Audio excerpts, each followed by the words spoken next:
Ici, on va mettre notre R&D.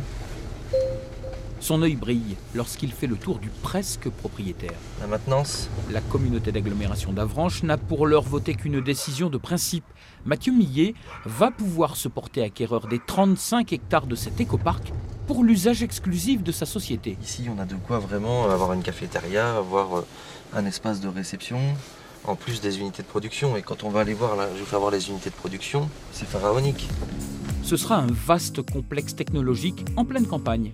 Les gens du coin parlent déjà d'un campus à l'américaine. Rimed va implanter toutes ses activités dans cet endroit qui avait été pensé pour accueillir différentes entreprises. On va traiter des produits dans un process ultra propre en salle blanche, mais on va avoir d'autres process qui vont être du traitement des matières et des surfaces. Donc on a besoin de les isoler pour pas que les points se contaminent les uns les autres. Et puis tout simplement, les perspectives de croissance sont tellement fortes qu'il faut anticiper l'avenir. En rachetant l'écoparc à la communauté d'agglomération, Rimed lui enlève aussi une épine du pied car la zone a tout d'une coquille vide. Il y a quand même un hic. 6 entreprises sont installées là.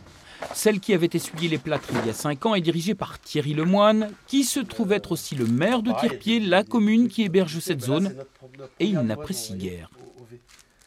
Les élus ont voté pour le transfert de l'écoparc, ça, majoritairement, ils étaient 125, mais nous, on ne sait pas ce qu'on va devenir. Voilà. La réussite insolente de Rimed suscite forcément des jalousies. Dans une région qui cultive la discrétion, la personnalité du patron tranche. Mathieu Millet va vite, il voit loin. À partir d'une simple idée et en seulement 5 ans, il a bâti une entreprise apparemment florissante. Ceux qui y croient pas, j'ai envie de dire, rester dans le monde des gens qui y croient pas. Nous, on y croit et on avance et c'est ça qui compte. Et aujourd'hui, toute l'équipe, elle est dans cet état d'esprit. Rimed est dans cet état d'esprit. Donc, on n'est pas, on vient pas comme des vainqueurs, mais on a un mental de vainqueur quand même. Chez Rimed, la crise de croissance guette. L'entreprise est à l'étroit dans ses murs. 200 personnes doivent encore être recrutées cette année. Le déménagement devra se faire au plus vite.